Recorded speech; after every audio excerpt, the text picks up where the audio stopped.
Olá pessoal, tudo bem? Estamos aqui de novo, Herbert Barbosa com você, vindo para refletir mais um pouco acerca daquilo que Deus tem para falar ao nosso coração através da sua palavra. Nessa ocasião, eu estou gravando este vídeo para que nós possamos refletir um pouco sobre uma mensagem para o Dia dos Pais. Opa, mas espera aí, o Dia dos Pais foi ontem, por que você está gravando hoje? Esta mensagem ela é voltada para os pais, ela foi anunciada ontem à noite e hoje estou colocando aqui à disposição para você acompanhar em nosso canal, tá bom? Então, já no início, eu quero pedir a sua compreensão e a sua gentileza de se inscrever em nosso canal, ativar lá o joinha, para que todas as vezes que nós colocarmos um vídeo novo, você possa ter acesso aqui no nosso canal, tá bom? Então, nessa ocasião eu quero falar com vocês sobre algo que Deus falou fortemente ao nosso coração ontem, e eu creio que Deus vai falar também ao teu coração. Eu queria falar contigo sobre uma personagem chamada Jairo.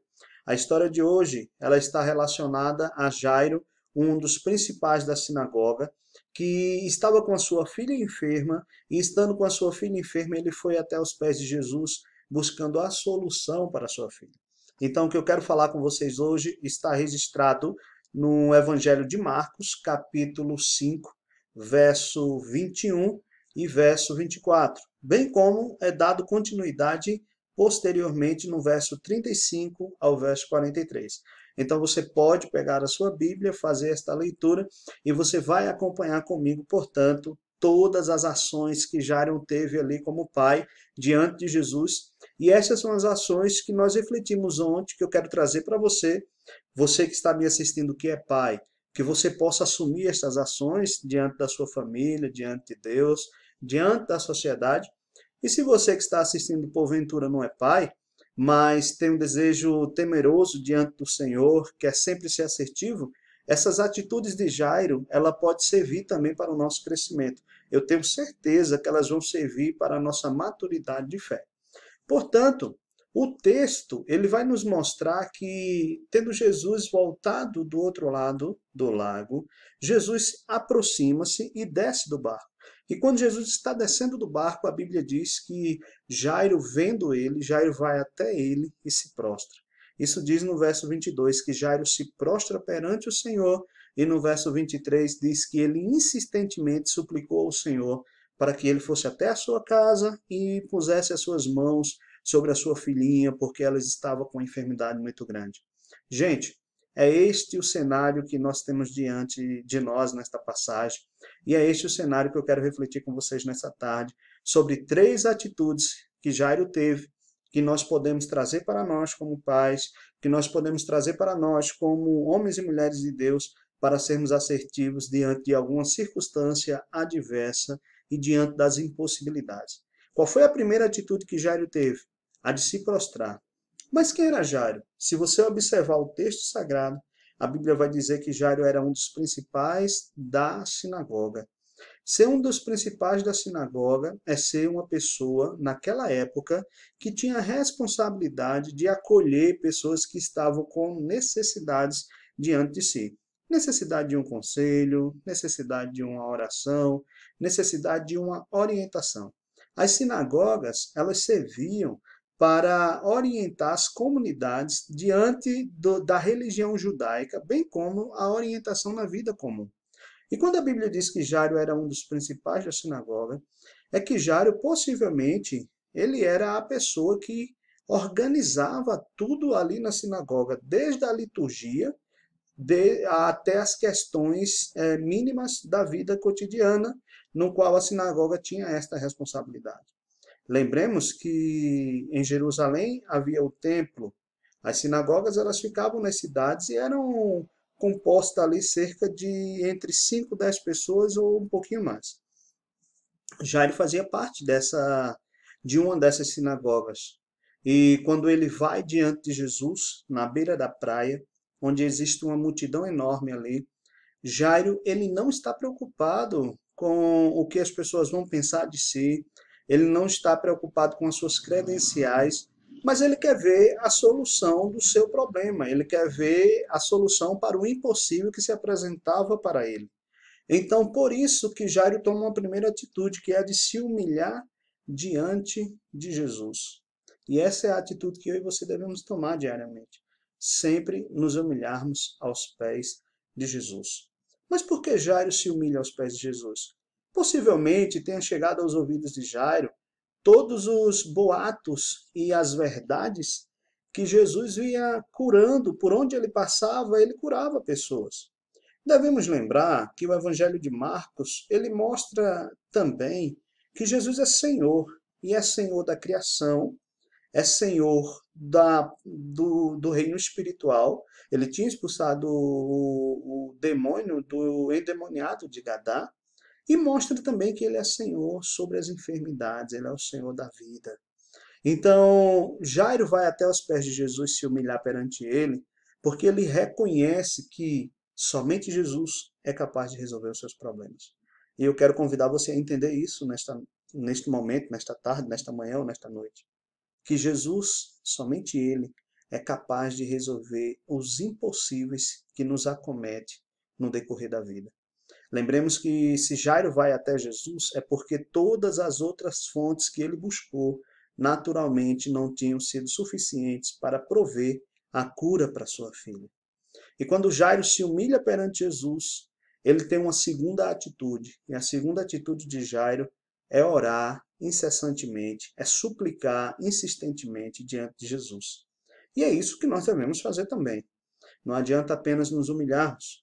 Devemos ser perseverantes na prática de oração. E eu extraio essa verdade desse texto, entendendo que Jairo está insistindo com Jesus, porque com certeza no seu coração pairava a convicção de que ele realmente poderia fazer alguma coisa. Ele pode ter ouvido os milagres que ocorreu, e um milagre mais próximo dele seria talvez a cura que o centurião romano esteve envolvido, uma vez que fazia parte também o centurião romano dos serviços da sinagoga. E Jairo, por ser um dos principais da sinagoga, teve consciência, tomou ciência dessas informações. E ali ele se humilhou. E eu queria convidar você, como pai, a se humilhar perante Jesus. E perseverar também diante de Jesus. Não apenas se humilhar, mas perseverar. Perceba que algo interessante acontece. Jairo vai até Jesus, se humilha, insiste na súplica para que Jesus vá até a sua casa, e a Bíblia diz que Jesus saiu com ele. Jesus foi com ele. Até então, Jesus não proferiu nenhuma palavra para Lázaro, ou melhor, para Jairo. No entanto, na caminhada, a mulher hemorrágica, a mulher do fluxo de sangue, aquela passagem que nós conhecemos de uma mulher que já havia com uma hemorragia de 12 anos e gastara todo o seu dinheiro com os melhores médicos e não conseguiu resolver, a Bíblia diz que essa mulher entra em cena e a história de Jairo, ela fica como pano de fundo, guardadinha ali no canto, como numa colchete do grande teatro. E Jairo possivelmente pode ter passado muitas coisas na cabeça dele. Lembremos que é um pai que está implorando para que o Senhor vá logo na sua casa para curar a sua filha, porque a enfermidade que ela tinha possivelmente poderia dar cabo da sua própria vida em poucos momentos. Por isso que era urgente esse clamor de Jairo. E aí nós aprendemos uma terceira característica. Essa terceira característica não foi desenvolvida primeiramente por Jairo, mas foi Jesus que incutiu nele, foi Jesus que estimulou ele a ter essa terceira característica, que é a característica de crer incondicionalmente em Jesus. Perceba comigo que o verso seguinte, assim que termina o episódio da mulher do fluxo de sangue, chega a alguns da casa de Jairo e avisa para Jairo: Jairo, a tua filha morreu. Não incomodes o mestre. É interessante que Jesus, que não tinha falado nada, é exatamente nesse momento que Jesus volta-se para ele, e a Bíblia faz questão de dizer que Jesus não acudiu a tais palavras, mas olhando para Jairo, disse: Jairo, não temas, crê somente. Aqui eu aprendo esta lição, a de que, tal qual como Jairo, nós precisamos crer incondicionalmente em Jesus. Por que nós temos que crer incondicionalmente em Jesus e o que isso tem a ver com esse texto que nós estamos acabando de ler? Perceba que as más notícias chegaram para Jairo e perceba que talvez nesse momento o semblante de Jairo pudesse estar ali cada vez mais baixo, exalando uma tristeza e uma ausência de esperança, porque ele foi até Jesus, aquele que poderia resolver, mas Jesus parou no caminho para atender uma outra necessidade, e por causa dessa demora, desse lapso temporal, Jesus teve que atender uma pessoa, a filha de Jairo morreu.